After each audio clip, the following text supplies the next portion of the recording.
therefore, I think Chinese ships enjoy the right to go by the Strait of Hormuz as well as in the water close to the Strait of Hormuz, because China is not only doing the right thing, China is also backing it up with real military forces and naval ships in that neighborhood. China does not recognize the legitimacy of the U.S. naval blockade. Sorry to jump. Hold on to something, because this one right here is the most important 8 minutes of geopolitical television you're going to watch this week, and most American news channels are not giving it the weight it deserves. This is LBC. The guest is Victor Gao, international affairs specialist based in Beijing, and what he says in this interview, calm, measured, diplomatic in tone, but absolutely unambiguous in substance, should be on the front page of every newspaper in the United States right now. Donald Trump went on camera and said President Xi is going to give him a big fat hug when he visits China in a few weeks. He said Iran is doing absolutely no business. He said their navy is gone, their air force is gone, their leaders are gone. He's describing total victory and projecting total confidence. Victor Gao is in Beijing, describing something completely different. China does not recognize the legitimacy of the blockade. China has its own military vessels and naval ships in the area. And China is backing its position up with real military force. Those two descriptions cannot both be true at the same time. And the gap between them is where the most dangerous moment in this entire conflict is hiding. Subscribe right now, because this is the conversation that matters, and let us get into it. Trump's violent attacks on the UK weren't even the most striking thing he's been saying today. That came with his claim that China was delighted with him trying to reopen the Strait of Hormuz. He was doing it for them, he said. President Xi will give me a big fat hug when I get there in a few weeks. Is that really how it feels in China? Let's talk now to Victor Gao, the international affairs specialist based in Beijing. Victor, thank you very much indeed for joining us tonight. First of all, what's the attitude generally in Beijing to the war going on in Iran? Thank you very much. From the Chinese perspective, this war launched by the United States and Israel against Iran is a war of aggression, and it should be stopped right away because it's in violation of international law, of the Charter of the United Nations, you name it. And the longer this war continues, it will really trigger a very lethal, toxic combination of three crises: energy crisis, economic crisis, and financial crisis. So China started to call for an end to the war from the very beginning on February the 28th. Now, on the other hand, China also deals with President Trump as the president of the United States, as the commander-in-chief of the military forces of the United States. And in that sense, we respect him as the president or as the presidency of the United States. And we are really looking forward to welcoming him on this very important state visit to China. Now, on the other hand, I don't think people need to read very seriously what President Trump is talking about China, because you really need to get to the real version of the story. That is from the Chinese perspective. I don't quite close my eyes and see easily the image of President Xi giving President Trump a big fat hug. Do you? Well, in Chinese protocol and etiquette, we normally avoid hugging each other, and we deal with each other with a dignified handshake. So I hope that will be what President Trump will get when he visits China. It's been very interesting. Trump was talking about the Strait of Hormuz particularly and reopening it. But I've noticed, we all noticed yesterday, that one of the big tankers that went perfectly freely through the Strait of Hormuz was a Chinese tanker carrying ethanol. From your perspective, does China have real problems with getting through the Strait of Hormuz, or do you have an agreement which allows you to carry on passing through that waterway? First of all, allow me to emphasize that the Strait of Hormuz was open for free navigation on and before February the 28th. And we know what caused the closure of the Strait of Hormuz, and China is completely opposed to the root cause leading towards the closure of the Strait of Hormuz. Secondly, China has military resources and naval ships in that vicissitude, and China is committed to defending its right of free navigation through the Strait of Hormuz, as well as refusing to recognize the legitimacy of the US imposed naval blockade in that neighborhood. Therefore, I think Chinese ships enjoy the right to go by the Strait of Hormuz as well as in the water close to the Strait of Hormuz, because China is not only doing the right thing, China is also backing it up with real military forces and naval ships in that neighborhood. China does not recognize the legitimacy of the US naval blockade. Sorry to jump in, but that is absolutely fascinating. Is there therefore a danger of China and America finding themselves firing at each other, finding themselves in a state of war?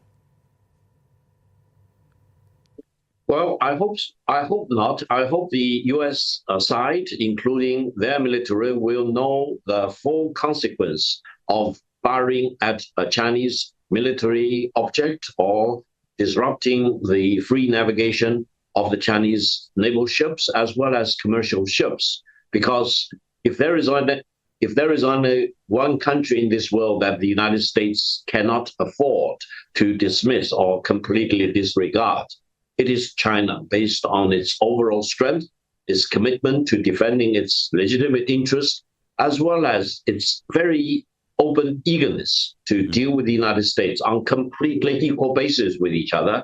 So I hope the American side will not second-guess China's commitment and misread China's real intention of standing very firmly to defend its legitimacy and all the rights as derived from the international law, as well as under the United Nations Charter.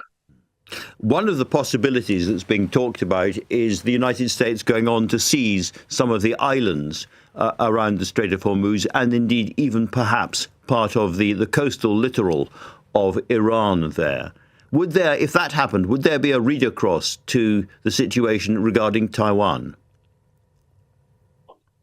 Well, first of all, I think philosophically speaking, my personal view is that President Trump and his government are damned if they want to escalate the situation, and they will be damned if they do not escalate the situation. And they are completely responsible for this dilemma they find themselves in, aided and abetted by Israel and Prime Minister Netanyahu, of course, because the best way to end the closure of the Strait of Hormuz is to end the war immediately.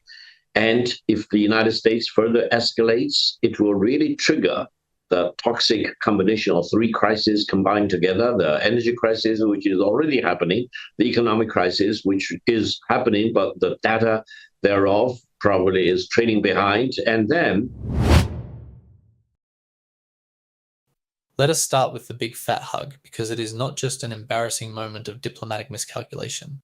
It is a window into how dangerously detached the Trump administration's understanding of the situation actually is.